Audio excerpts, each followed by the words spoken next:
of the pre-episode talk in the pre-recording when we talked about fantasy football. The pre-episode talk was mostly football, yeah. Yeah. Blair took like 10 minutes longer, just talking about the Kansas City Chiefs shitting the bed, which was bad for both of our teams. So that's one thing. Because this is what my Sundays are usually. Like, this is what my Sunday was today. Is I woke up 11. Sure. And then I edited a podcast, and then I had lunch, and I did the crossword, and then I watched 3.5 hours of commercial-free football. So. I have not had. Yeah.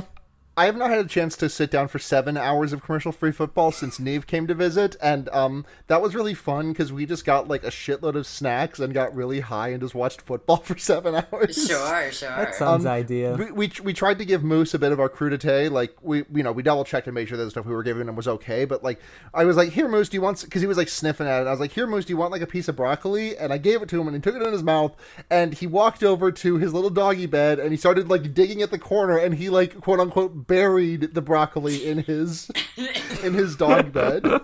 And then I was like, well, maybe he just didn't like that one, so I tried to give him like a bell pepper, and he did the same thing in just like one of our couches. Oh yeah, foraging. Yeah, I've never seen him do anything like that before. I usually don't do the full 7 hours because that's like a lot, but usually like my Sunday evenings, like depending on when I get to it, I sit down for most of the first half, and then just until I decided it's time to go to sleep. But it's just such an insane experience to watch sports like this, like to have on. Mankind was not meant to watch sports like on Scott's special Red Zone. This is it really feels like you're jacked directly into the Matrix. Right. I can't even like imagine, like, so just like on like a baseline level, dedicating more than like an hour and a half to watching anything, let alone a football game. Yeah, but here's the thing, right? Like, watching a movie that is longer than 90 minutes is already like pushing it. Like, right. if it's longer than, if it gets close to 2 hours, that's already like a commitment. And if it's one that's over 2 hours, I get to do that like once a month. I manage to watch an actually longer movie. But you have to pay attention to that, right? And getting like 7 hours of commercial-free football is like a perfect, like, if you want to pay attention, it's like, you get straight down to the touchdown, so it's like constant stimulation. Right. But it's the sports equivalent of scrolling TikTok on your phone for 7 hours. Yeah, exactly. Like you either like get the constant stimulation, or you can also just like fully zone out and just take in the sounds. Sure. And also Scott Hansen is there. Yes. Yeah, Scott is there too. And he says things like the witching hour, when wins become losses and losses become wins. It's very he's doing a great job at having like all these little catchphrases where you're like, oh, he said the thing. I'm just critical so support, critical for. guys. That's all this podcast is going to be: football and Higurashi, and also a Higurashi joke or two. Yeah. I'm sure. I think the funny thing about like me watching the Scott Special Red Zone program is really that I like barely even understand what's going on. It's really just like absolute base level stimulation. Sure. But the good thing is that it's like it's every Sunday at a time that is like pretty doable if you live in Europe. Sure. Which was a big problem when I was getting into basketball. Like, all the games were I got to catch a game every couple of weeks because they were all like at really bad times for me. Sure. So it's like good to have this one thing on Sundays to look forward to just like get your brain like jacked into the football zone. Sure. I guess just like broadly speaking, I often forget that I know any who watch for entertainment purposes at all ever. In any capacity, it was just so much not a thing up, or even in college, and then I remember that like Sarah follows sports, and also like a lot of like Noise Space alumni follow sports as well. Brooks and Eddie are not Noise Space alumni, but they are completely jock-pilled. I mean, Eddie already was a jock, but watching Brooks's metamorphosis into a jock has been both beautiful and terrifying. Yeah. It's intense. People are talking about baseball. People are talking about, other sports. Basketball often. These are some of the sports that are happening occasionally online. This is baseball's some of the sports. Baseball's almost at. Yeah. It's really just like fantasy sports is really like the 21st century gamers way of getting into sports. Yeah, absolutely. Oh, absolutely. It's so stupid. like just seeing these real people generate points for you and then care for that. But also like once you, I don't know, maybe I'm just the kind of person who takes this shit way too seriously, but I'm like sweating every Sunday to see the points go up. We just love to watch the number go up, and I definitely do not still have a ESPN tab open. Actually, no, I said that facetiously, but then I realized no, I don't actually have an ESPN tab open right now. I'm free. You are free. I do not have an ESPN tab open. I'm not paying attention to the draft of the Pokemon League that I'm in. That's going to start in 9 Christian minutes. I am focused on this podcast and also the fact that the iPod turned 20 yesterday, because that's a Wikipedia page that I had open in another browser. Happy birthday, iPod. Happy birthday, the iPod. iPod is younger than 9/11. I guess that makes sense. I just thought it would be more younger. I'm sorry, just the phrasing of that. The phrasing of that is that the iPod was like a response to 9/11. Well, I just mean I thought we were talking like 2004 for iPod. Yeah, no, it's a month and a half younger than 9/11. That is crazy. There's no reason for that. That's so fucked up. Steve Jobs watching the towers collapse, thinking about how much better it would have been for those people if they could have gotten to listen to music like that. Yeah, on MP3 players. I was thinking that exact same thing, but I didn't want to say it because I was like, oh, is this too dark? But, you know what? No, it is not. The European can say it. Yeah, that's fine. I just have 20 years of 9/11 respecting Jews having been pumped into my veins by this piece of shit government. So even though I have become like, I still like love to post about 9/11. Like I love to make jokes about it. I still have moments where it's like, ooh, is that one too far? Is big bad government not gonna like that one? But Steve Jobs looking at 9/11 and saying, "Man, I wish the victims had gotten to listen to music as they died." I have a great idea that's going to be released in a month and a half. Yeah, how quick can my tech department turn this shit around? I need this out for the holiday season. Mm-hmm. This is what America needs right now. Yeah, to heal. They need to be able to listen to the Caesars jerk it out on their and rejuvenate their pores. Yeah. I'm so glad we got to the bottom of that. Do we get to the top of this episode? Yeah. Let's do a podcast.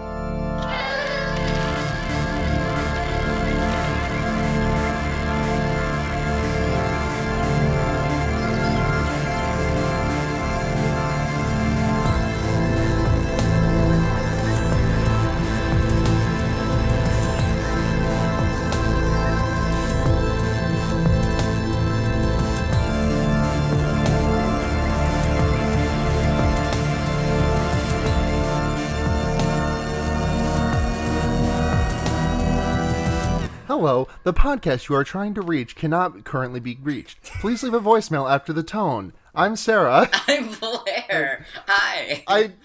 And we're joined this week by Janos. Hey, Janos. Hi. I'm Janos. It's me. And I've seen the writing on the wall, and it said, "Eat pussy more often."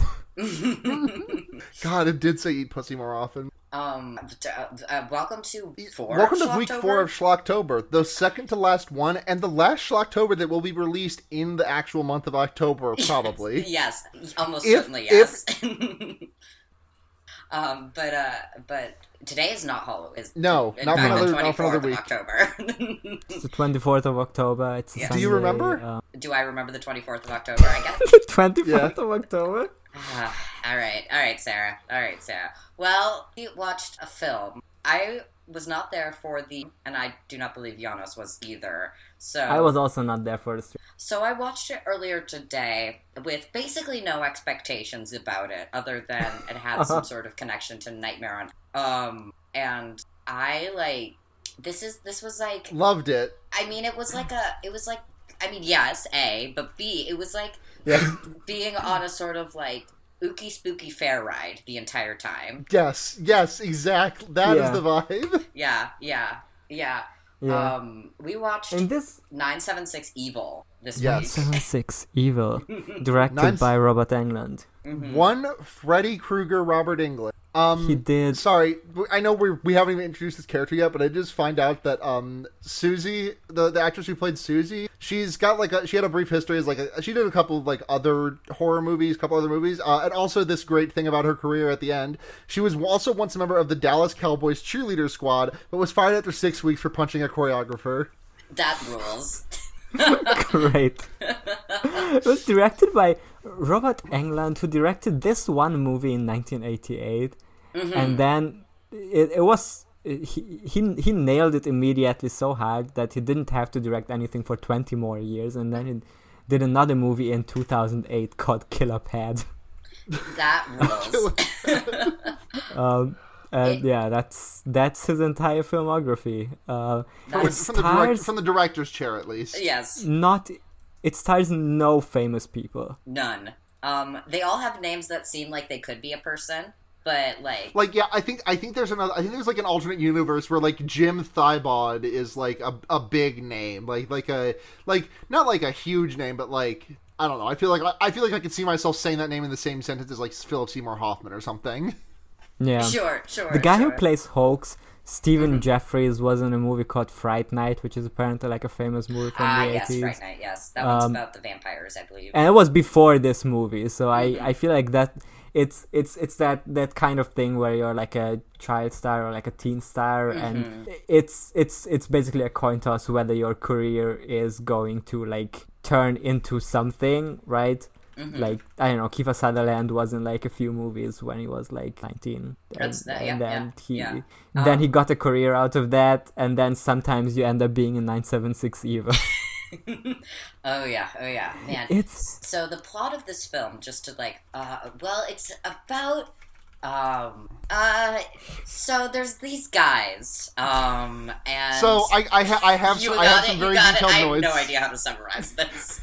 I've been taking pretty good notes lately, but I do just love to let you swear in the wind for just a brief moment. I just watched this film. I'm struggling to summarize it, and I don't think it's because of my memory. Yeah. So this movie opens with just some jobber getting running and he's in a he looks like shit. He's running from something, and he sees a payphone ringing down a dark alleyway. And he's I guess I'm gonna go grab this. And he grabs the phone. And is there anything on the other line, or does it just fucking explode? I think it does just fucking explode. Yeah, he picks up the phone and it explodes, and he ragdolls across the alley. If we want to say what this movie is about, it's about it's about phones. Yeah, it's about... This movie is the boomers. This movie is boomers be so on their damn phones. Yeah, it's about what if phones but too much, but the phones are dial phones, they're they're rotary dial phones. Because this does have the sort of cadence of a weird morality play in a lot of ways, right? This feels like this is the corrupting power of being on that damn phone. Yeah, this is this is about the rules of paid telephone lines, you know? Yeah, but at the same time, it's also about a lot of times there's kind of a disconnect. Not to criticize this movie, which I think I think this is a great movie. Genuinely, it's very schlocky and it's incredibly dumb. I had a lot of fun watching. But it's also one of the greatest movies ever made. So if I'm criticizing this, I'm criticizing this with love. But the phone thing, not very coherent in that it's sometimes it's a corrupting Satan power, in that you can contact Satan and you become evil through that contact. And sometimes it's just electricity that's shocking you through the phone. I mean, it's kind of the one thing I could compare to, except I think that movie also came out a couple of years later, is Videodrome, which is about how you watch TV and that influences you. Yes. Oh no, Videodrome was 5 years earlier, so... Yeah. This film is in conversation with Videodrome. It's like a way dumber version of what Videodrome was doing. Although I would also say I watched Videodrome like last week, and I would like it's a very well done movie. I would probably rather watch 976 Evil like any day. Oh yeah, well I mean this is just more fun. Yeah. I also like Videodrome, but like but Cronenberg movies are just like I like them, but they feel a bit like an assignment. They're just genuinely nasty, like not in a fun way. They're just they do like if horror is a body genre, you know, those like genuinely do gross me out. Like they he's getting three knuckles deep in that stussy. He like Cronenberg does achieve the intended effect. The intended effect is just like very nasty.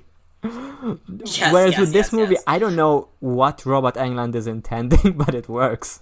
I mean, it's gross, right? I mean, but it's gross in a really fun way. Man, I want to kind of talk about the casting. So we have our main gang of dudes, which like has one of our main characters in it, Spike. Right. It's aside from Spike, every single one of them looks like someone that I would have seen in a gay club over the past I mean, COVID obviously, but like over the past like 3 years, all of them look like they're wearing some like some kind of fit that I would see on a trans person in 2020. This movie is about homosexuality. This movie is about sucking dick in school bathrooms. I mean, I think maybe only aesthetically though, because it's not. There's like actually no homo. There's very limited homoeroticism, if any at all. The costuming is like just the costuming is dripping with faggotry. It's just like this evil gang that Spike is. I don't even know how to tackle this movie properly, but like, the gang leader of the bullies just looks like Boy George. Like that's like Boy George did in the 80s. Like that's everyone is like a member of like a synth pop group. Yeah. They're about to get really into new wave. Yeah. It rules. Yeah, because the main guy whose name is Marcus, I believe, has like the skunk stripe and the one earring and a hat, and it's just a whole. The costuming is great here, and the casting is like great in a lot of ways. Like I think Spike is, and everyone's like doing a pretty good job, except for like it's hard to talk about this movie because it's like we have two main characters. We have Spike and we have Hoax. Hoax looks like a 45-year-old man, but he's playing a 13-year-old, I think. I don't know how old he's supposed to be. Hoax looks at the same time too old and too young, somehow. Yeah. Right, yeah. He look like, the thing is that he, like, the best way I can describe Hoax is that some kid in a trench coat, two kids in a trench coat managed to convince a casting director that they were like 30-something. Yeah. And then Hoax is like the weird middle of that. Yeah. It's old age makeup on top of young makeup. Guy that is old and also young. Yeah. We didn't get very far in the summary. I think the only thing we had is like the opening sequence, which has nothing to do with the rest of the movie. I'm sorry, I derailed it immediately with like striking out with like talking about the theme of phones. Yes. Well, I mean, because the entirety of this movie, I was trying to figure out, what is this film trying to tell me about anything? And I don't think it has a message, is the actual conclusion. Like we were talking about how this is like structured like a morality tale, but the morality is not like I can't even if I look at this through the weirdest angle, I do not feel like I can mine a phones make you evil type thing. Just, but it still has all the vibes of a morality it's a movie that so is strange. Symbolic for or that is an allegory for the exact thing that is happening in it. Yeah, it is an allegory for itself. If you have a phone line to the devil, don't call, I guess. Okay, so that guy fucking explodes out of the phone booth, and then we cut to this bar. I think it's a. What is this place? Because at first I thought it was a bar that we go into the basement of, but then we later see them it's a movie theater that shows it's a movie theater called Dante's. It's like a horror movie theater or like a midnight movie theater, and there's like an underground bar in it, I guess, or like a cellar or something where these people are meeting. Like they never actually go to the movies. They just are in this place. But one incredible touch, like this is pure cinema. This is incredible filmmaking from Robert Englund. Is that when we see this movie theater, it's called Diablo, and it has a neon sign that says Diablo. But the letters, the lights for B and O are not lit, so it just says dial. Do you get it? It's cinema. Spike loses his pink slip to his cool epic motorcycle in this gambling. Yeah. They're playing card games, and it's the aforementioned like gay synth pop gang that we talked about. And I don't know. This is where this movie starts to get complicated for me to talk about. Is that this is where we meet Spike, right? And we're gonna meet Hoax very soon, and because we go and we have their little like their spat about I lost my pink slip because I had a flush, but that guy had a straight or whatever, or like a full house or something. And we cut to a guy who is and my notes said this is a goody two shoes man, and then my next note says, oh, that's a teenager. Yes. Because I love the sets. What I will say about this movie is that I fucking love the sets of like every set here. From the like smoke-filled gambling, we are like pivoted to this house where it's with cats. All furniture is like wrapped up in plastic, and at the end of the couch, we see this full-grown man who I was like, "Are you? You are not the guy I expected to see. You know, you're not the character I expected to see living in this house. So what's your deal?" The thing is, like, when I first saw Spike, I remember thinking, that guy looks kind of old to be playing a teenager. And then, like, I didn't think about that again for the rest of the fucking movie because Hoax was there. They're both... Like, they're both hyped, but it's not in a... I will say, Evan Hansen and Dear Evan Hansen still looks older than this. It's not an Evan Hansen way of, like, this is someone who sneaked into the school, they're pretending to be a teenager, and somehow everyone ignores it. It's just that this guy, like, also like the way he's acting, like he's trying really hard to act like this very corny teenager, or like this nerd character, and it becomes very oh goodness, this like contradiction, because like pretty much like at the beginning, like very quickly his mom also says the line, you're gonna like she's like scolding him for something, which we can talk about in a second, but like she says very quickly, unlike your cousin Spike, so that we immediately know that Spike is his cousin. Thank you, movie. We basically get like no backstory there. They just cousins that happen to live next to each other and happen to have pneumatic tubes and then there's like a later scene where she talks about Spike's no good mom, who I don't know if she left or died. And how there's all this money. Like it's unclear.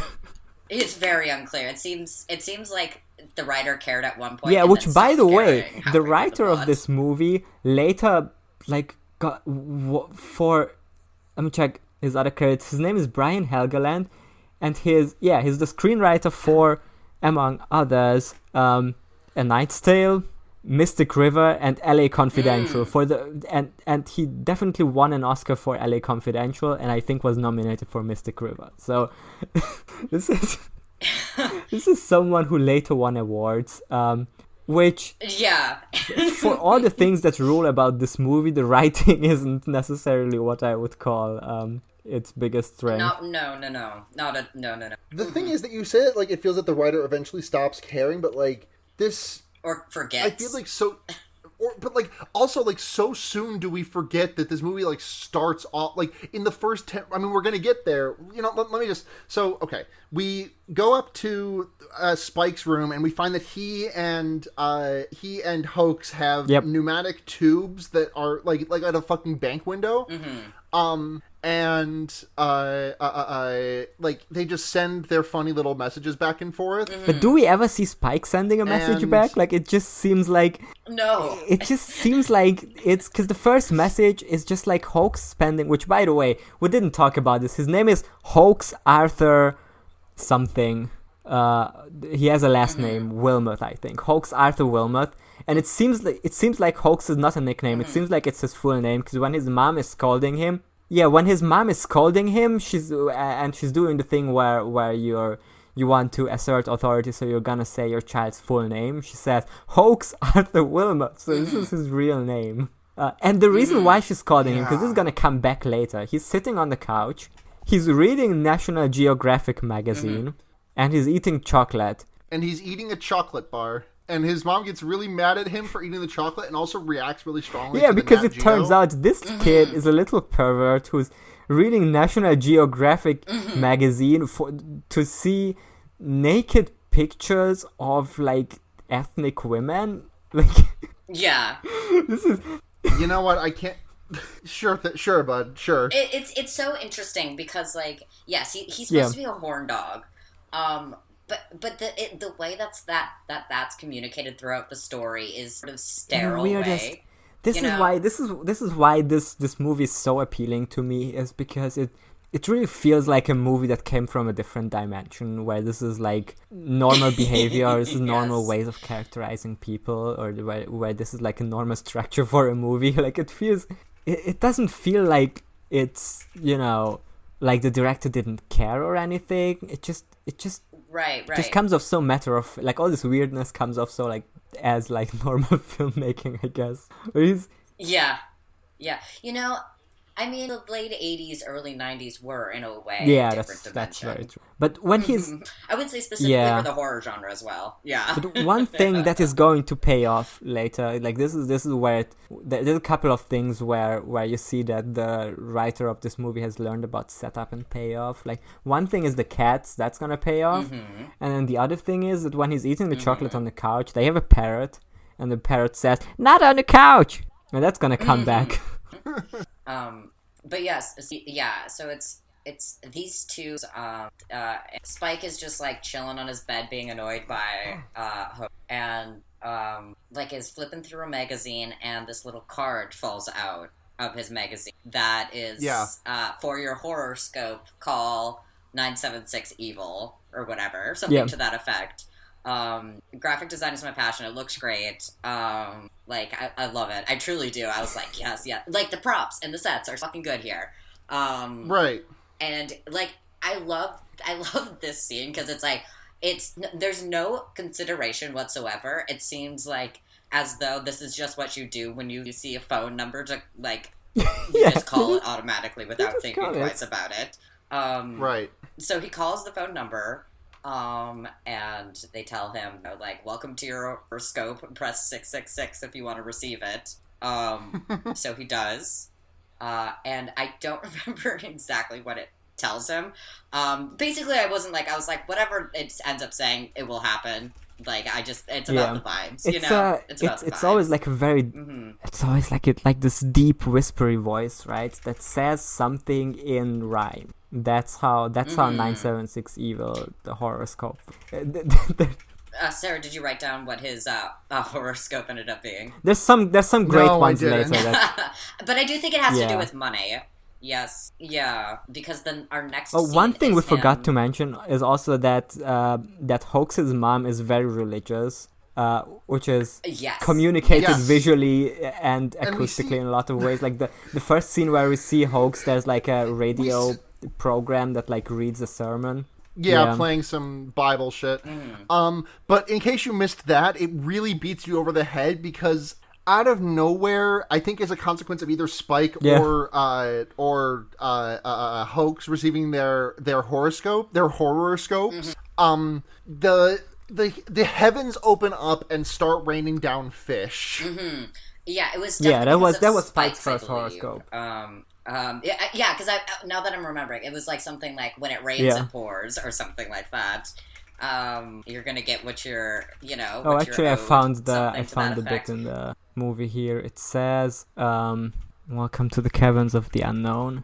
I am the master of the dark. Just reading off the subtitles. The Guide to Your Destiny on November 28th, 1988. Okay, so it says today. This is the actual one. Financial debts linger, but not for long. You have the urge to take risks. Don't be afraid. Your prize lies only a short distance away. Claim it. Does this movie take place in the span of one day? Well, that's the fortune that he gets when after he no, meets there's Susie there's a later time, one. right? This is the first one. This is the one that he gets while lying in bed. Yeah, that's the first one. That sounds right to me. And then he goes to over to Hoax's place, I think, and tries to because this is the thing that isn't really communicated with his mom's backstory, is that Spike's mom somehow left or died, who knows, and left behind a fortune, but his aunt is having it until he's graduated, so he's now trying to steal the money 21, I think. from like that, his like inheritance money, and that money is like stored in like a porcelain fish. And so, there's a whole sort of altercation about it. He gets scolded by Hoax's mom, and then he tells her, "Give me the strap." If he says something about giving me the strap, like it's really weird. Yeah, she threatens to give Hoax the strap like 6 times over the course. of this time it's. But this also time to Spike. Yes. But she will also later threaten Hoax. But I just also want to just talking about the scene where the fish rain from the sky again.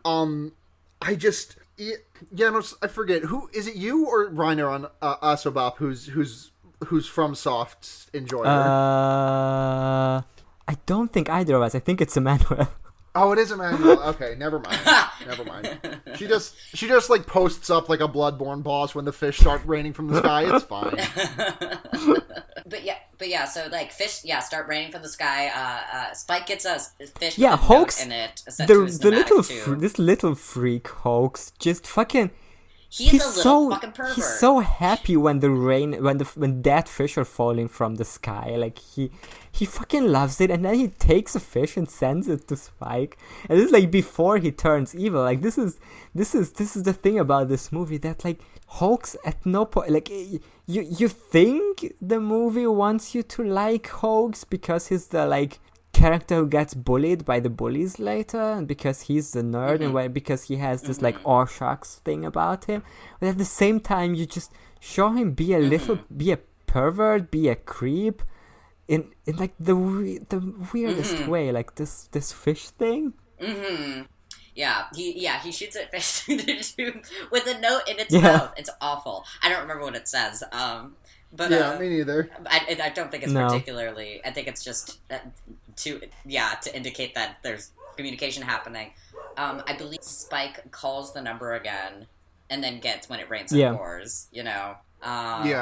And the next day, a reporter shows up. Or like not a reporter, some sort of investigator.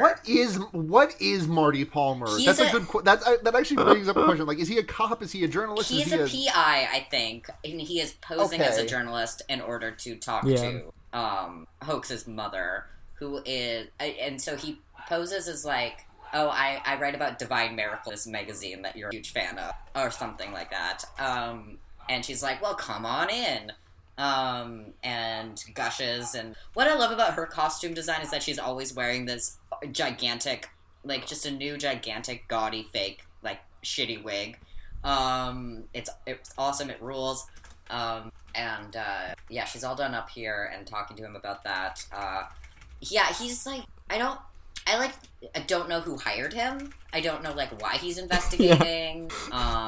I don't know why he's here. This character's purpose. This character just completely glides off my brain. I like. He's 100% just a plot device in a lot of ways. Like he serves in order to get characters into or out of trouble, depending.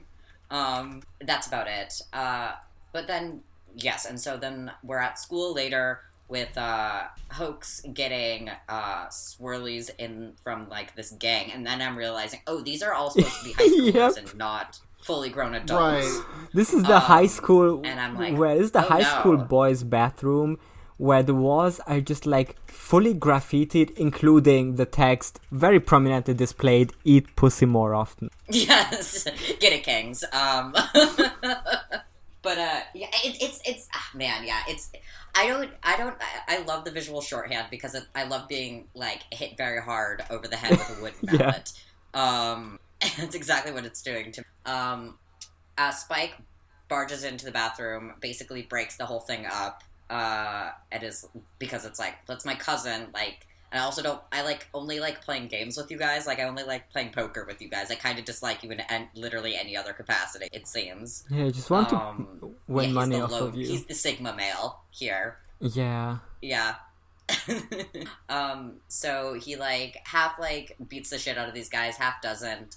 Hoax is all like, oh, come on, we could have taken them, and he's like, no. I have better things to do with my time, essentially. They're just in the Mad Max bathroom. Mm-hmm. It's really, again, tremendous set. This is the world's biggest bathroom. I love it. Oh my god, it really is. But high school movie bathrooms are always like that. It has... I'm just like... Because I have the movie open here to see the scenes, and I just froze on a shot where there's a different graffiti on the wall that says this is less good than the Eat Pussy one, and this is also smaller, but it says Eat Smegma, so that's also here. I see. Well, fair enough. I guess it's equality. Sarah, what I do like this bit where Hoax is like, oh, come on, Spike, we could have beaten them up, like they just beat you up, Hoax, like what does the we mean here? Yeah, exactly. Yeah, oh my god. No, again, there's something about, like, I look at Hoax and I look at his, like, he's wearing like these like sweater vests and button downs and stuff, and I'm like, but I do get the sense from like how he's built, there's something like stocky and ripped about him, like, for sure. Is the next scene where we meet the girlfriend? What was the... I think so. If not, it's about the next scene. You know, it's like it's the next. Oh no, we also get that. No, we have the girl next. This fucking. Yeah, the girl is the next scene, which is really, really funny because like Spike is like doing his bad boy shit on the like, you know, working his badass boy charms on her, and Hoax rolls up on this fucking like moped ass. Mm-hmm. So good. And he's all like, we're gonna go racing, Spike. We're gonna go cross country together. We're gonna have a great time. I just like got my muffler. Like I fucked with my muffler, so it sounds like your motorcycle now. And like is like trying to flirt with this girl, and is like, hey, if you've got another like a friend, do with some babes on the back of our, like, you know, bikes or whatever. I think this dweebiest child, 40-year-old child saying babes is so much. I think he also calls her a doll. At yes, like right in the next so much. bit, like yeah. This is where it's first like sort of telegraphed to us that we're supposed to find Hoax charming in any capacity, because he's like embarrassing himself in front of Susie, while Susie and Spike are feather, and Susie like smiles very amicably towards him, you know, being like, oh, you're like a freak, but like a cute or whatever, as you're like crashing your motorcycle and stuff. And what are you supposed to do when... Oh my god, I love that. I just remembered that little bit of physical comedy where he's like driving off on his moped and he does such a bad job that he like runs literally directly into a chain link fence and like flips over the front handle, and it's great. Like, it's so good because it's obviously him doing that stunt, and it's just a perfect bit. He drives right comedy. into the fence, like right after they have this with. It's just so, like, it's so cringe. It's so cringe behavior, the thing that the Hoax is doing in this. Yeah. The vibes are so fucked here. Like, they're so weird. It's all very strange.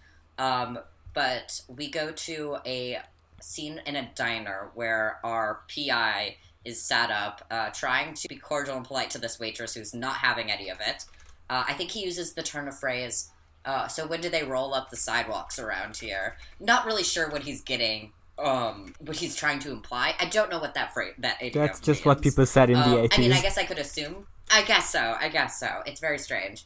So that's a whole thing. And then concurrently with that, Spike is across the street, getting work done on his motorcycle, and calls the payphone that's right outside, and gets another horror scope. This time it's like, make sure you watch both ways before you cross the street.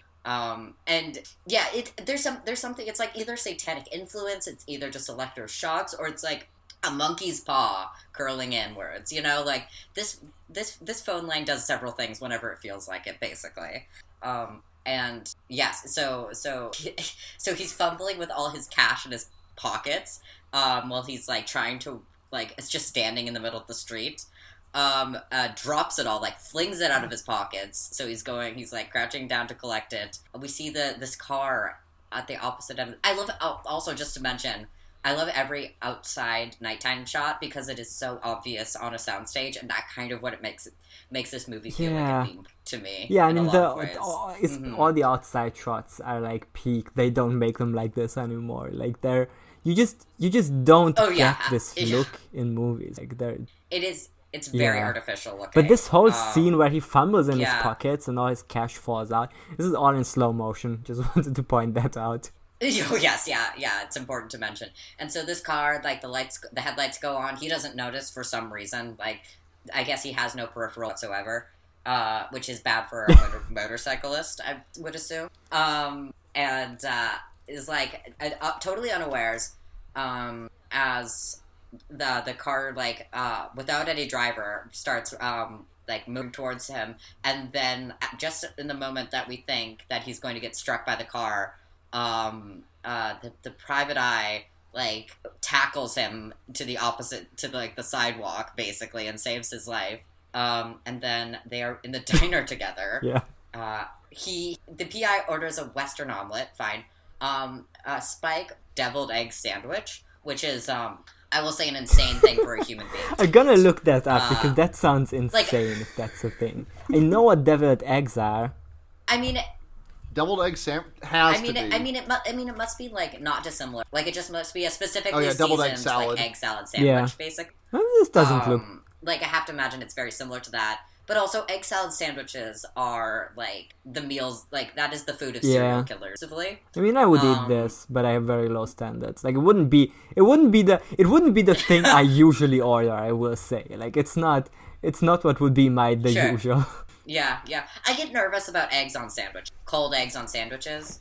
I always feel like I'm rolling the dice every time. It doesn't really matter, like, the quality of restaurant. I feel like it's a high-risk situation in every instance. Yes, so, like, there's, like, more attempts. I do not understand this PI's role in this film at all. And so they have, like, a cold, standoffish interaction where this PI is trying to get information out of Spike. It is not clear why but it is, like, it's clear enough to Spike that to not give him any information whatsoever. Yeah, because the next thing that happens is he's picking up Susie on his motorcycle, and then they go have sex. Oh, yeah, that's right.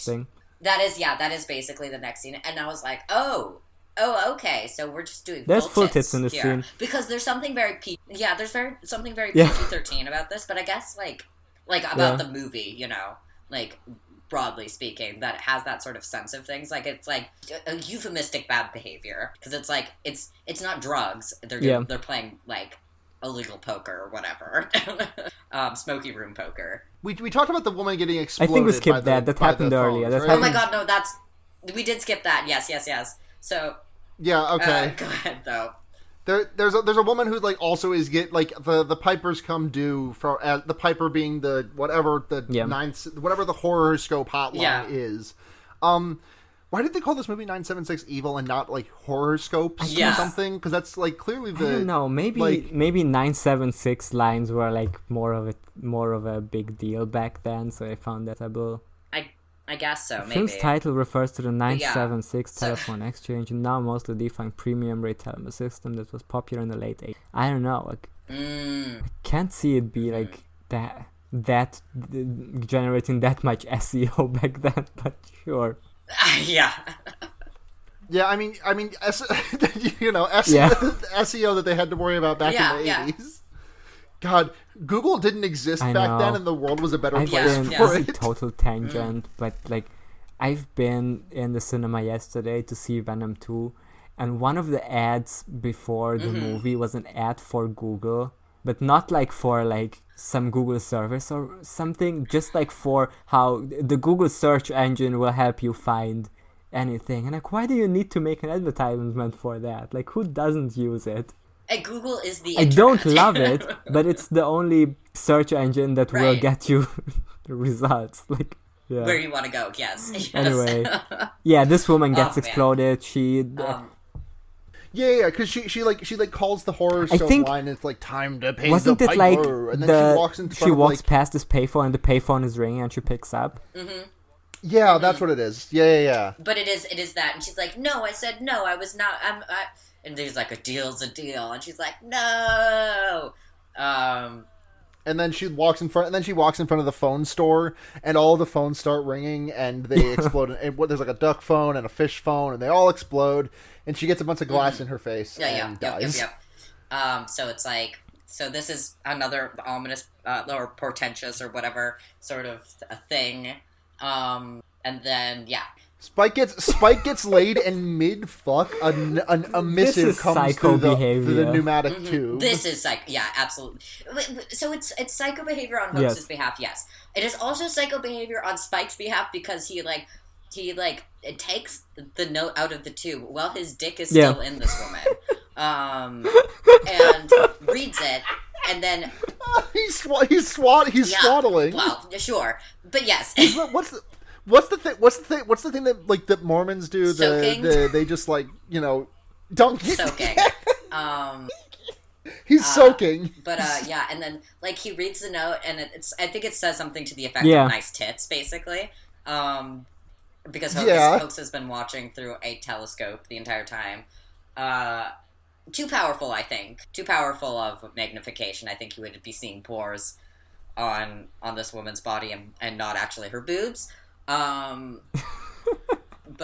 that's true. That's a huge telescope. Yeah, it is. And then like it's so like he's like, oh, whatever. Yeah, he's like, and then like shoves the note at the woman. Does not even seem remotely embarrassed about it. But she's like has an appropriate reaction, which is to say, initially has an appropriate reaction, which is to say, what the fuck? Okay, that's but then just calls Hoax gross. Like the thing is, it's like. Spike also seems to be Spike is like, this is this is just my weird cousin, he always watches me fuck. Like, yeah. Right. Oh, Hoax, up to his old tricks. She is like mad about it, but she bounces, and then Hoax, like Spike chases her out, and then Hoax like fucking Tom and Jerry like sneaking through the door into Spike's, or Hoax does that into Spike's room. And then grabs some panties and just spends 5 minutes huffing them. Yeah, well, like intercut with Spike going on and like bringing Susie to the movie theater. He's quickly pulled away into the poker den. And Susie is very upset about it. She's like, I don't know what kind of woman you think I am. I'm not just gonna like sit and twiddle my thumbs while you play games with boys, basically. And so they have a blowout over that. So she's all pissed off. And meanwhile, Hoax is calling the hotline and gets a horoscope that is essentially, like you'll get your girl. Right, So go for it. So it's like specifically the horoscope says something about like go to the movies at night or something. It tells him to go to the cinema, and the girl will be waiting for you there. Yeah. Right, and this is where the two paths converge, and Hoax cucks his own cousin by stealing his girlfriend. Only a little bit. Kind of like the thing that is absolutely perplexing about this movie, just looking back at it, is that like they're. Like, I don't think that there is homoeroticism between Hoax and Spike, but, like, it kind of feels like there Yeah. should be, Yeah. but also that there shouldn't be because Right, they're cousins. Like it feels like it is missing, and I like the thing of them like being able to stare into each other's bedroom windows is so like that is classic, like, you know, classic like boy girl in love, like having their conversations from their respective houses. The first thing I thought when through the window into Spike's bedroom, like in the very first time that happens, is it's so gazy, you know, it's so the camera is leering at Spike at that point. And so I was like, what's going on here? What is this dynamic? Yeah. What's happening? And then it's like after that is like it's their cousins like earlier. Yeah. By the way, the phone message that that Hoax receives here where he first calls 976 Evil is the following. I just clicked away. Just had it here. Hold on. The following. The problem's not nearly as bad as it seems. All good. Just take in a late show and meet the girl of your dreams. I love when the messages rhyme. Mm-hmm. So he does show up, and she's all like, well, I'm mad, and what I like to do, and what I do when I'm mad, and then it cuts like hard cut to her at a pizzeria. She's like, that's a great cut. And so she's fucking chowing. It's so fun. She's chowing down on some pizza. She's also feeding him pizza. There's nothing charming about this scene, even a little bit. It sucks to look at him eating food so much.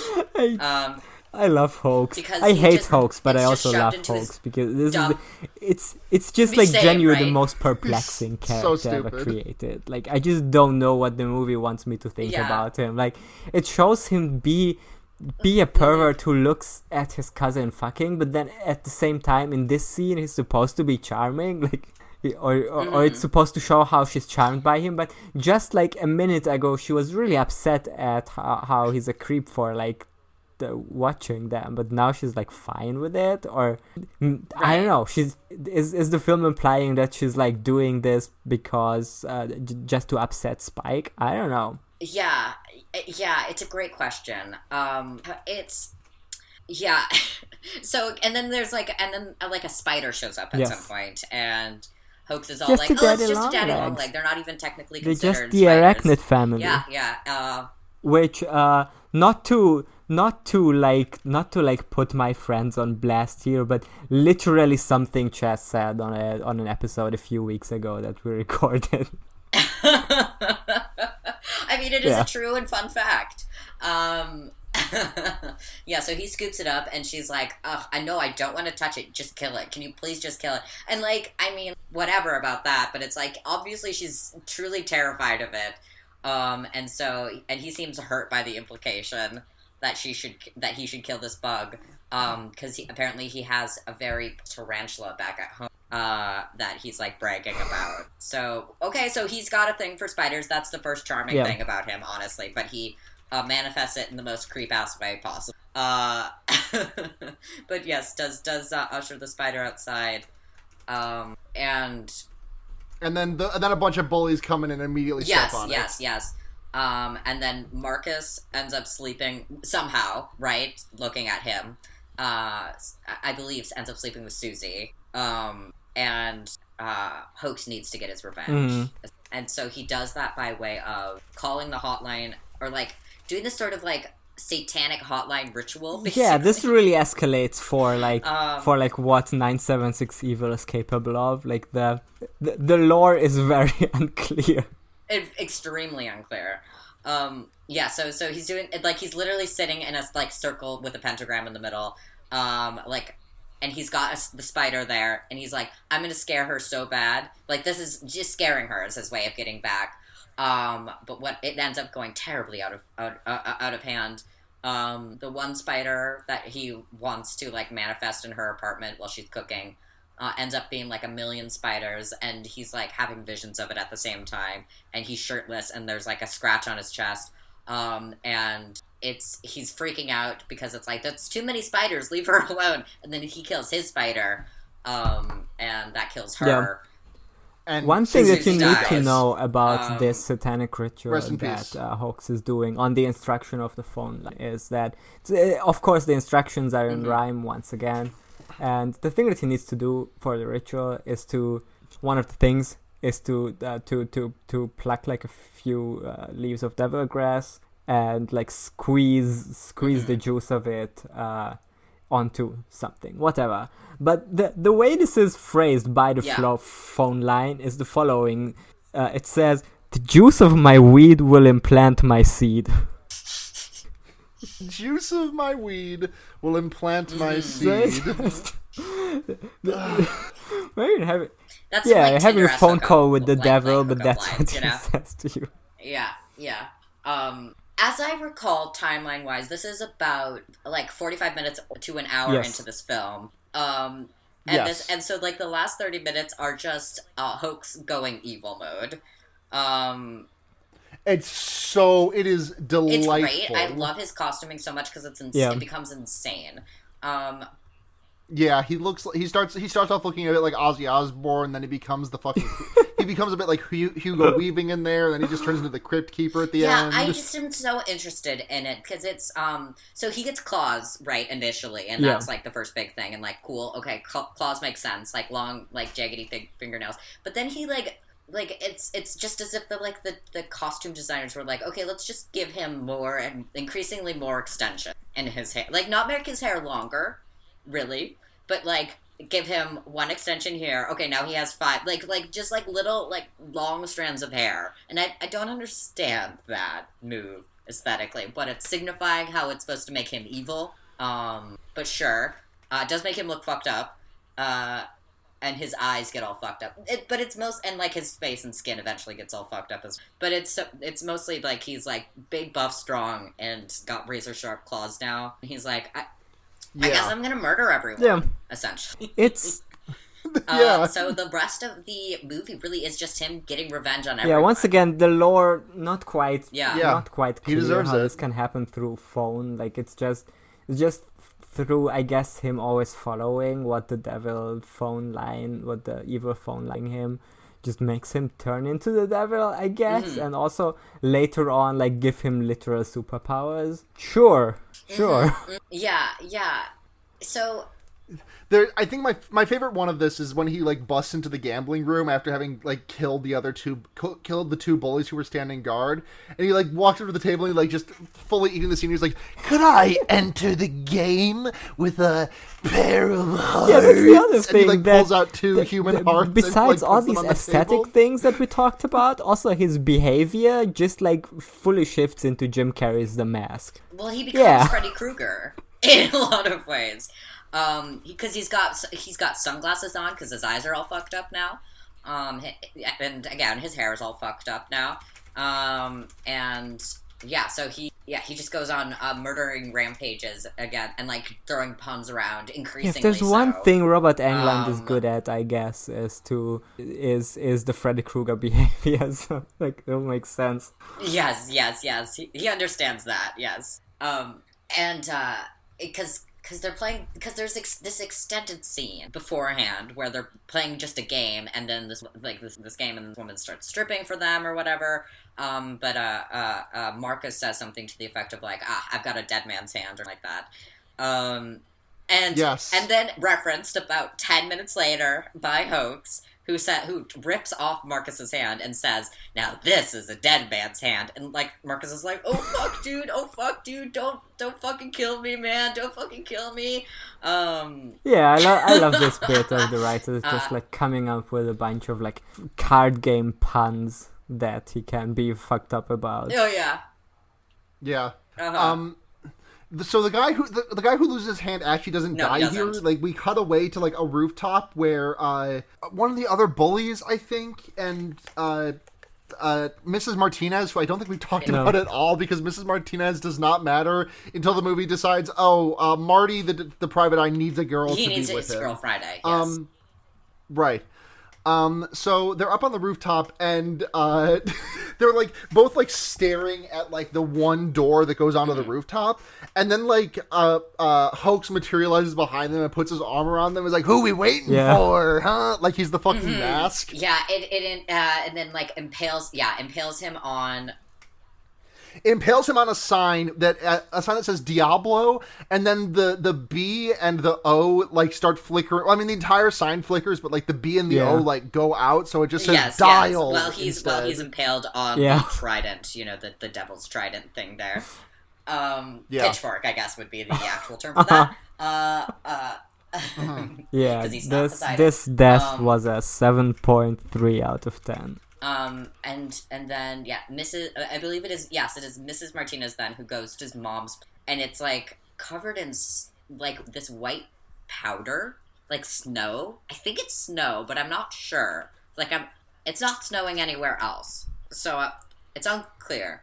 But she's like walking around and being very, very cautious about everything, and she hears from upstairs Hoax's voice where it's like, "Oh, are you here to help? My mom's really sick. Can you come help?" So she walks upstairs and goes into the mother's room, and like there's just cats all over, and there's just this like shape underneath the blankets. Pulls off the blankets and sees the corpse of this woman being slowly devoured by her cats, and good for them. Frankly, this actress has this actress has the most non-reaction to that whatsoever. I mean, she reacts. I don't know. I feel like if I was in that situation, there would be an amount of panic that would exist within me, and I might maybe yell or scream or even just like jump in any way whatsoever, or perhaps run out of the room. Instead, she's like, it's as if she discovered a fact, like scrolling through microfiche. Instead, where it's a realization dawns on her, and she's like, "Oh no," and "Oh God," and slowly backs away. And then very politely closes the door. I love this. It's crazy. This being eaten by cats scene, of course, was foreshadowed by the graffiti that said "Eat pussy more often." This time the pussy eats back. Oh yeah. Oh, that's gonna be that's the tagline of this movie. The pussy eats back. Again, not very good for marketing because would make no sense without this very specific context. But yes, right. But I mean, I think all marketing should be. Marketing should be like podcast episode titles where you just like pick out one out of context thing that was said, and then you're waiting for the thing to show up in the episode. I think there's been like some marketing investigations in between. Yeah, he's trying to track down Spike and get to the bottom of shit, basically. He at one point... It truly doesn't matter. Yeah, it doesn't matter too much. Like, the Marty plot matters so little to this movie. The lore, but not really. Like, there's a point where he gets to this place. Like, he's just trying to investigate where the 976 hotlines are coming from, and then he gets to this place, and then there's this funny bit where he sees someone do, like, a sex hotline, and she's like, I'm a 17-year-old nubile, and I am a petite girl, naked, sitting here waiting in your confession booth, and it's like this older, bigger lady, and she like smiles at him. It's kind of funny, but. Yeah. I mean, it's got a lot of like.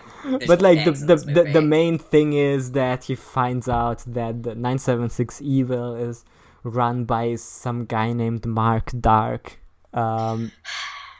It's. I don't know if you remember that. Like, I've seen that name and heard that name so many times at this point. But Mark Dark is one of the funniest names. So good. One of the top horror villain names. It's awesome. I can't remember. I'm not going to be able to recite this entire Tumblr, but I don't know if you remember this one where it's someone talking about when they worked at a gas station and they had to card an old man for cigarettes, and he gave them 2 fake IDs before giving them his real IDs. Where his real ID, like, name was Steve Sinner or something like that. That's the same level of devil we're with here. unquestionably. Just a little tricky guy. Yeah, and there's like something. This one's about prank. This movie is about prank phone calls. I think it's just a prank, bro. There's like something mysterious also going on with Mike Dyke, but I don't fully understand it. So whatever. It's like something about how this guy like set up this phone line as an experiment, and there's no one actually sitting in the booth. But then at the end of the movie, we still see him. Yeah, it's fully automized apparently. Yeah, it's very strange. So there ends up being this sort of like that plot stuff is all happening concurrently to all the other events we've been describing. And culminates with this like redemption of angle where it's like, I know you're still in there, Hoax. I know you can still come back to us, essentially. That's...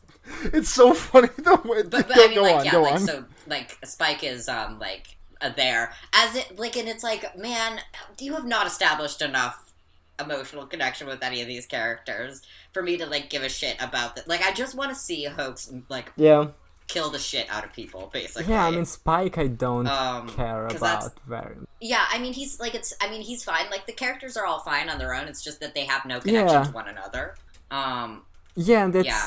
So it's hard to, like, feel like this would actually work at all. But so I mean, like, and that, like, so how does this movie end up? Because I actually wasn't doing things as this movie. Like, I remember the final scene. Yeah, I don't quite remember how it gets there, but it has like an insane climax.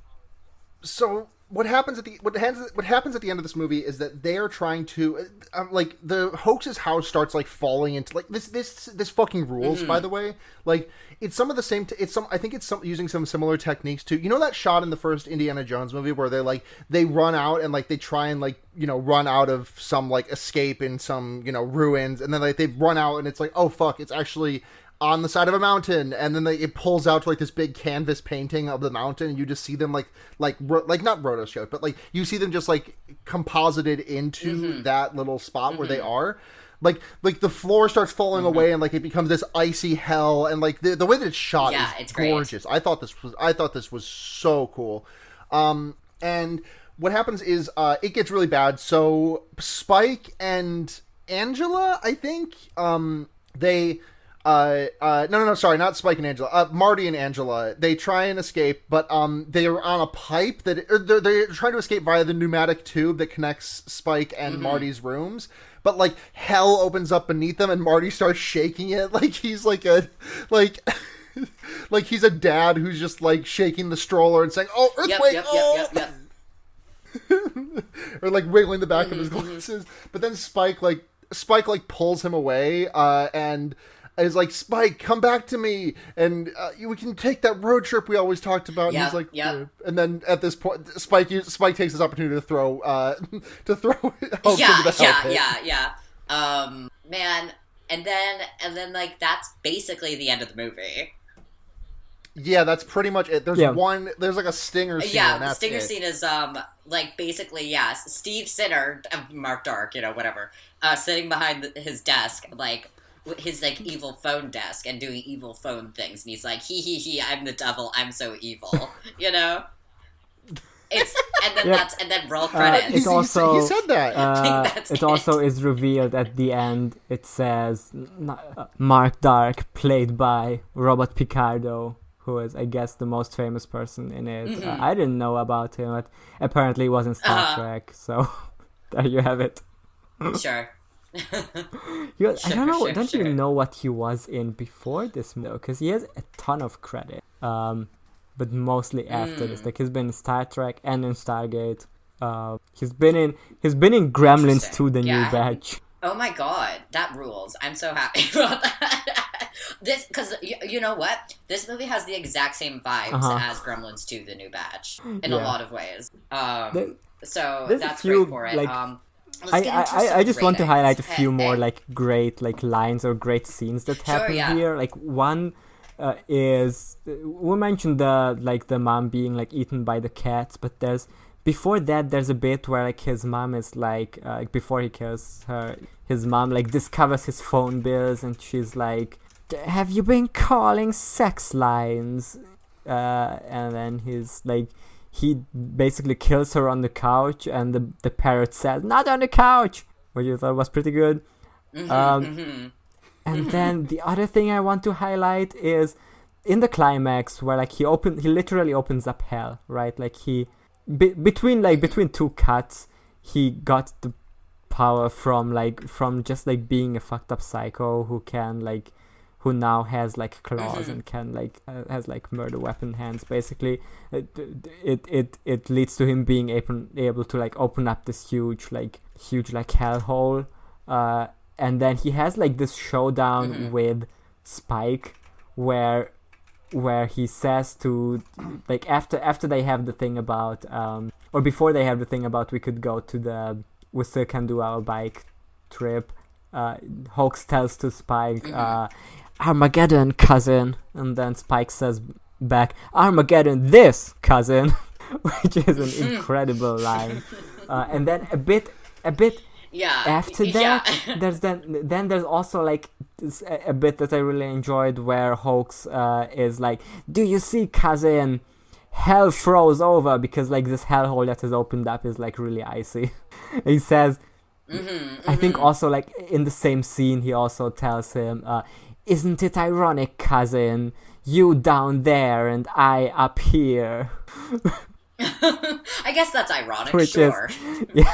I'm not sure if that's what ironic means, but sure. Yeah, I mean the thing is he's just such a ham here.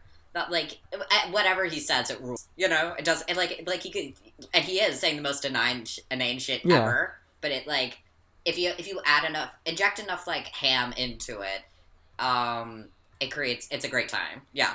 Yeah. But yeah, let's get into some ratings. Yeah, so on a scale of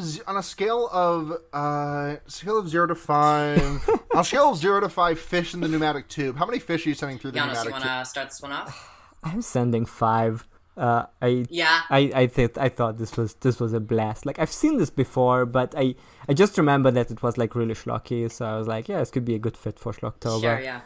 And it is incredibly dumb, but it's also incredibly entertaining, and even the bits like the climax when it like turns into like when it like goes really big is obviously amazing. But I also enjoy like the first third where like nothing really fucked up happens. It's just like these really rancid vibes of this like 14-year-old teenager. Like I just really enjoy this. Like it's such a good vibe. Right. It's like it's definitely very schlocky. Yeah. But it feels like a really masterfully created schlock. Like it's like a schlock with a vision, you know? Yeah.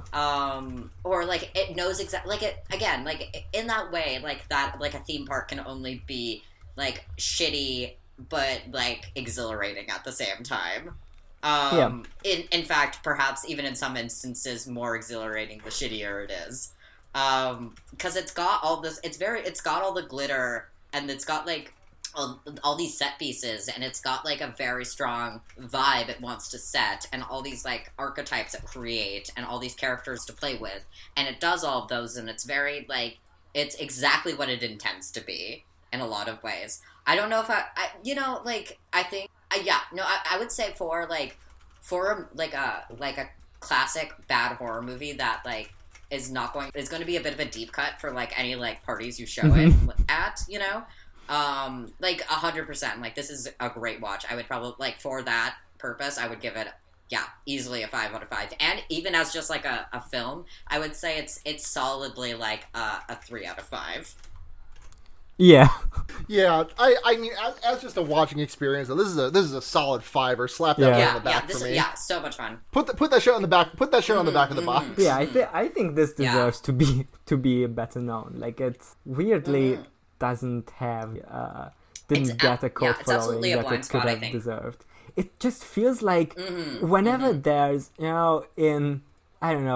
live in like peak. I guess we're starting to move on from 80s nostalgia to 90s nostalgia, but like we've had like a couple of years where it was like peak 80s nostalgia, and it was pretty rancid. Like I don't love the vibes of that nostalgia, but it's always like this when there's this nostalgia for like 80s schlock, a lot of them like don't quite live up to that idea, and I think this movie is like 100% like your idea of what like a really schlocky 80s dumb entertaining horror movie. Like this is just like completely entertaining. Exactly. Yeah. Because to your point, a lot of those like classic schlock numbers tend to be a little bit more arduous than entertaining.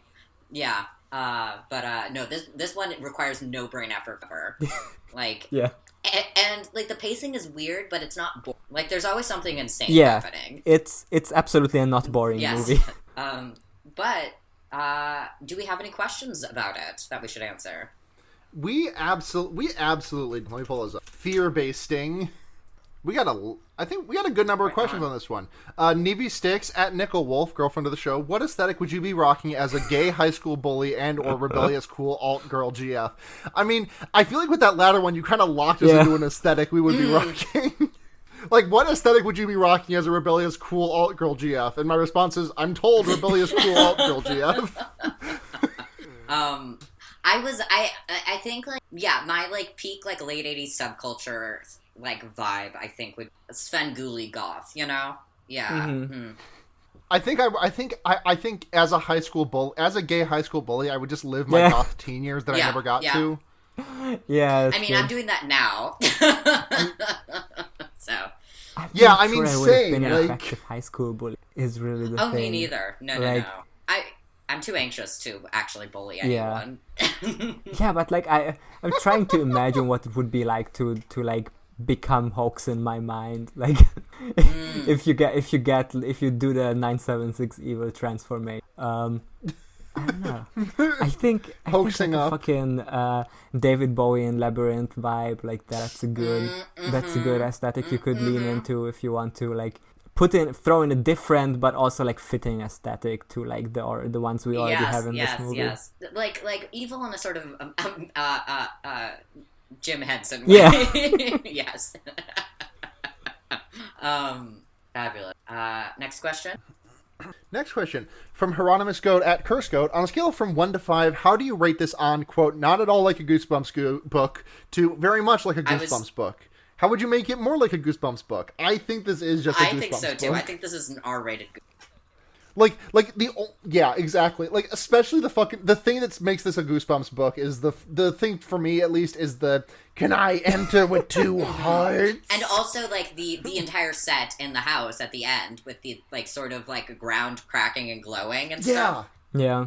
Yes, and absolutely. That's a Goosebumps book. I have never read a Goosebumps book, but I remember always seeing the covers of them, and they terrified the shit out of me as a kid. And I'm looking at the poster for this movie, and it could have been a Goosebumps book cover easily. Absolutely.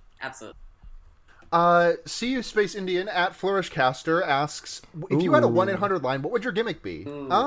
I think I would just assign the callers their personas based on you remember how in older games, well, not like I guess like games where like your aesthetic is not like where you cannot create a character, but you can like answer questions and it will say, okay, I think you look like this. I mean, you saw this in like Animal Crossing where it's like you answer a couple of questions and you get your hair like this, for example.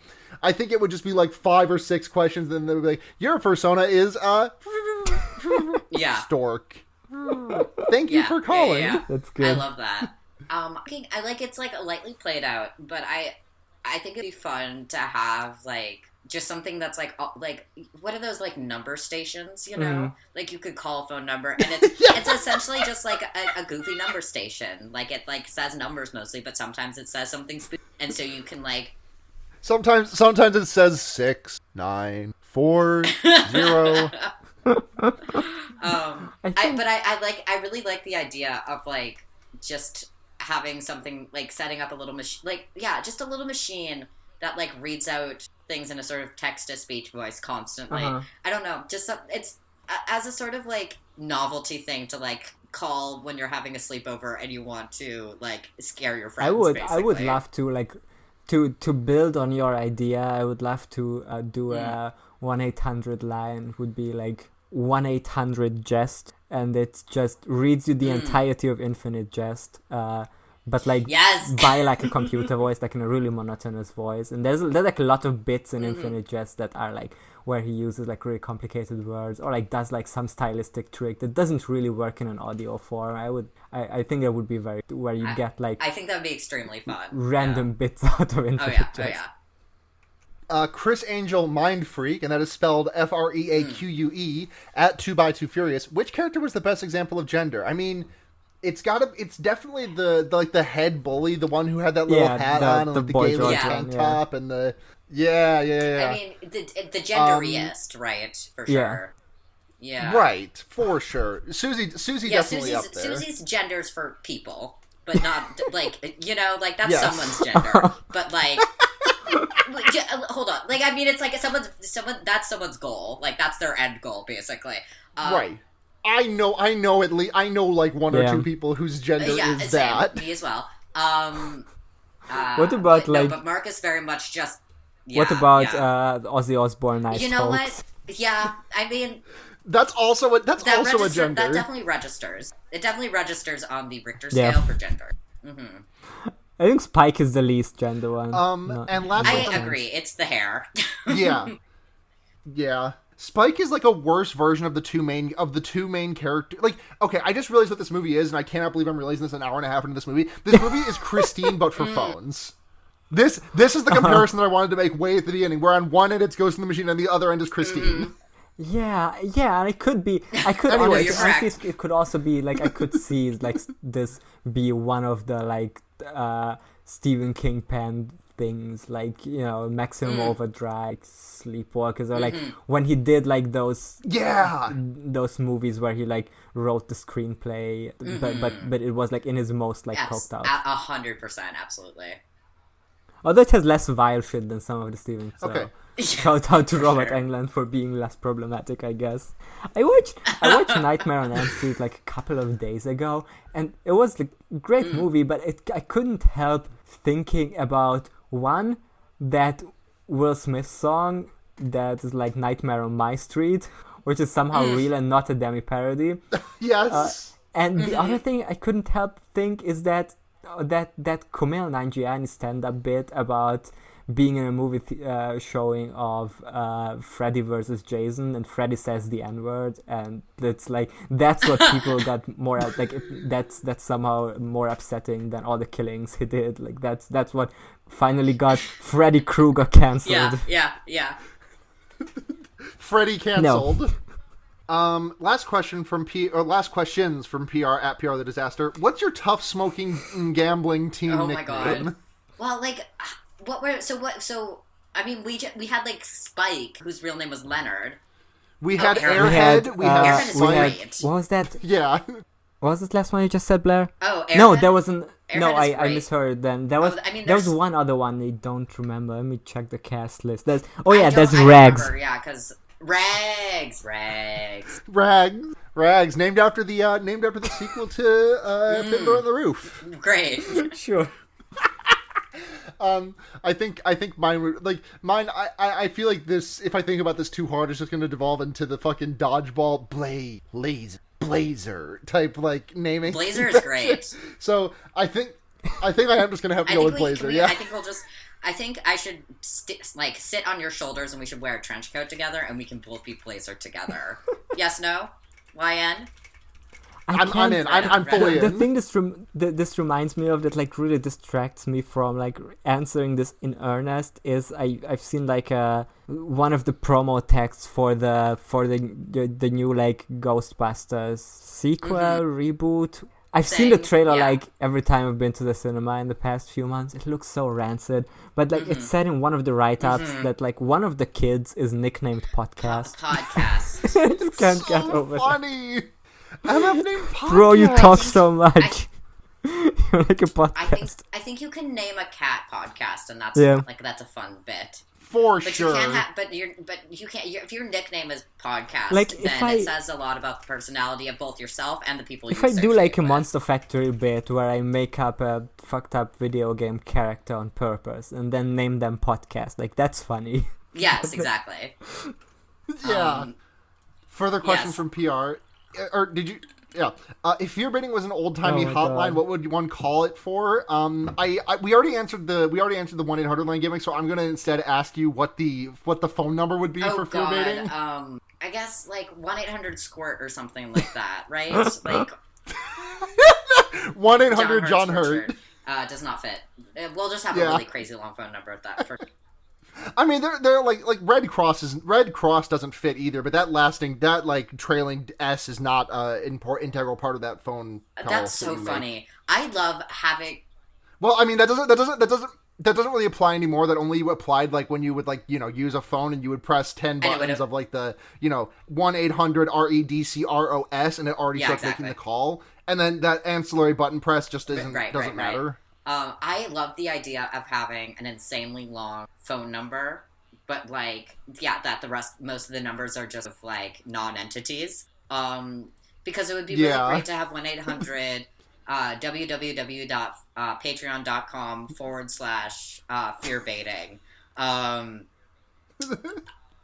It just donates 1-800 like $1 to us basically. I like that. That's it. I'm calling it. So one more question from PR. What food would you want to rain on you as a sign of divine intervention? You know that one gif of the girl who looks kind of like Lindsay Ellis might actually be Lindsay Ellis getting hot dogs thrown on her face? Yeah. Okay, yeah. You know that gif of Lindsay Ellis getting hot dogs thrown on her face? Do you want that? Cool. Yeah. Yeah, that would be good. Hot dogs is the funniest. Hot dogs is pretty funny. Like second to fish, hot dogs is definitely funniest. And hot dogs you can like. I would be less like the fish thing is like that's you can like cook one of them and then you have what do you do. I think if I would want something that will have it for long. I guess hot dogs don't last that much. If it's like some dried sausage type, yeah. The inherently timed nature of hot dogs. For me, I mean, it probably would be something like frozen fake meat products. Because I kind of like the threat of injury there. A problem for me is also that it's like in like a stormy situation. So it's like if it's like some dried cracker thing. That's so true. Giannis, it's so true. We have to think pragmatically here. I mean, it's not this is such a tricky situation here because it's like, I will take free food, of course. Like, are you kidding me? I'm unemployed. Right. So, right. At the same time, it's like, well, what's the one that actually works? Yeah, what kind of food would I be okay if it fell on the ground? You know? Yeah. Microwavable burritos still in package. That's a good one. That's it for questions. Let's swing on to recommendations. What? Why did you just turn I don't know. Sometimes I like to roleplay as different types of European. Doing Euroface. Sometimes my voice just does things. I have no control. Recommendations. I can go first. No, go ahead. You want? Yeah, no. So if you've got something lined up, you can hit that. My recommendation is I'm only 2 episodes deep, but like that Squid Game show, it's pretty fucking good. Like it's like I'm sorry to just like talk about the thing that's like the talk of everyone's tongues right now, but like it does really feel like in addition to it being just an excellent like it just is so fucking. It's not like exceptionally dark. Like yeah, there's a lot of people that die, but like I have seen much more egregious like killing game, death game type shits. But like it's something about it is just so heavy. Like the representation of it as capitalism is very much on the nose, but it just feels like such a pull. Like there was a meme that I saw like a week or two after the show came out before I started watching that was just like, I'm so glad I don't have to actually play the Squid Game, just live in the society that it's a metaphor for. And also, but in addition to all of that, it's reminding me of one of my favorite all-time animes, which is Kaiji. So actually, you know what? Fuck Squid Game. I'm recommending Kaiji today.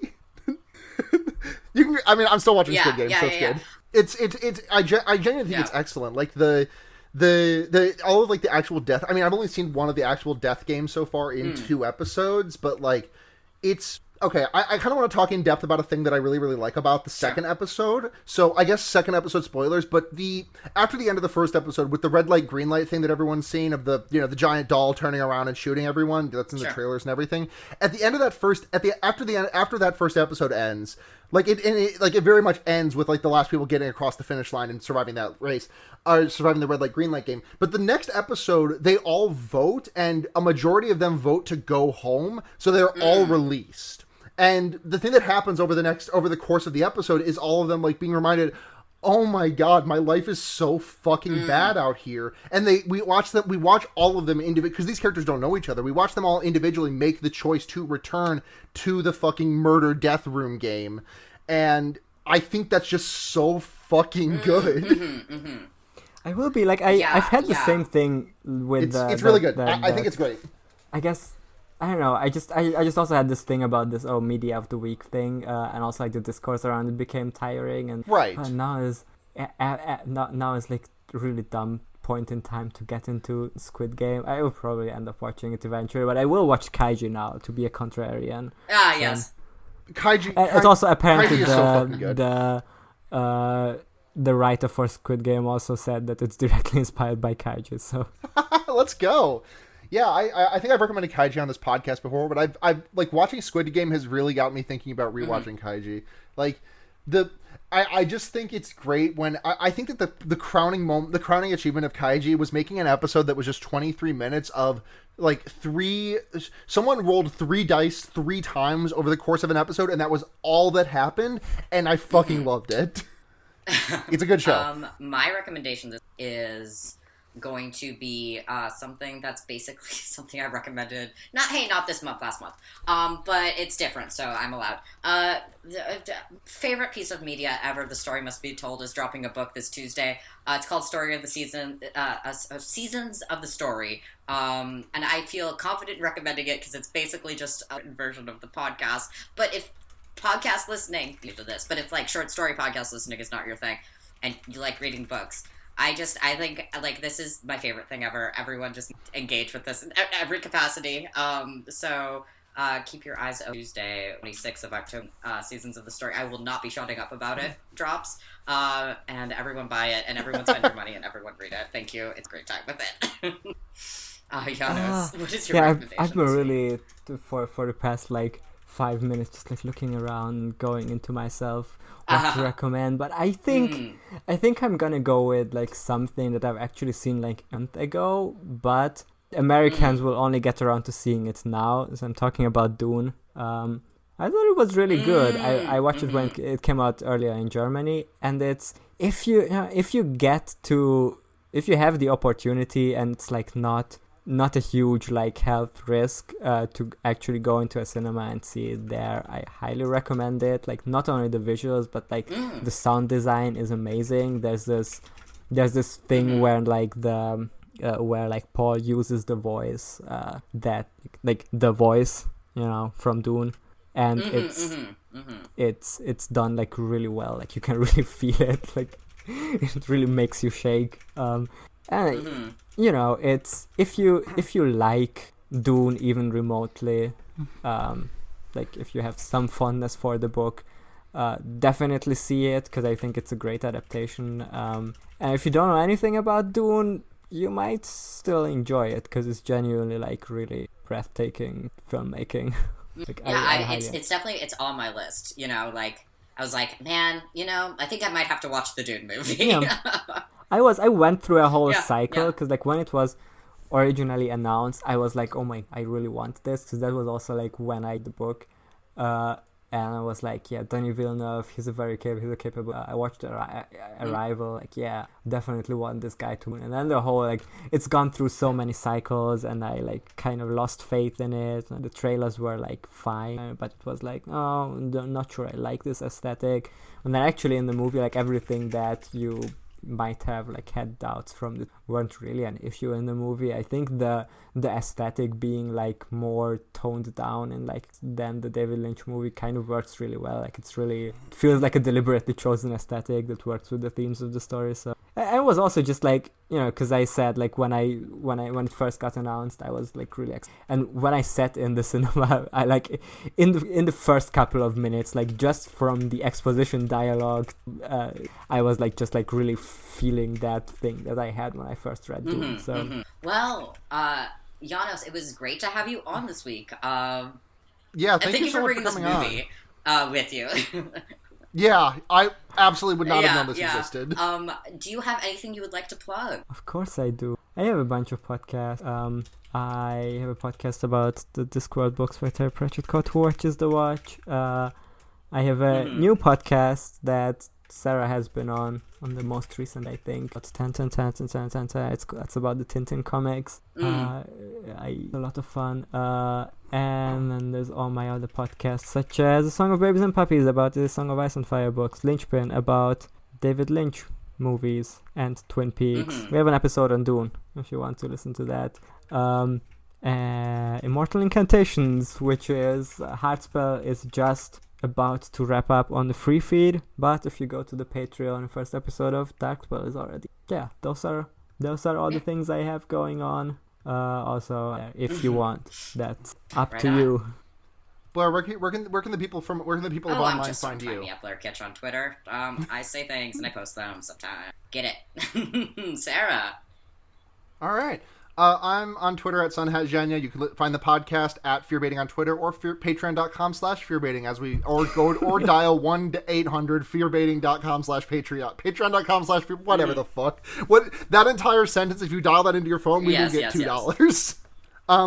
$1 a month tip jar. Occasionally episodes get up early. You'll get them first if they do. $5 a month, name run of the show and a message sent in. $10 a month, all that plus a movie. You can make us watch a movie. Thank you to Luna Wolf, Paul Moran, and Paul Bechdel. Thank you so much to Matt GameCube and the Noisepace.xyz network, under which we are so thankfully hosted. Shouts out to the Good Episodes Production Network, which I consider to be our sister networks in a way. Loved to be on Tintin. You can listen to all my other podcasts that I shout out here normally, but I was also recently on a fucking barn burner episode of Nana Roy's Night Marinara. We read the entirety of Blood Whistle, Hear Its Cry, which is really an incredible creepypasta. But I believe that's everything. So until next time, I'm Sarah. I am Blair. I'm Janosch. And remember, you can put a fucked up guy anywhere. Good night, everyone. Peace out.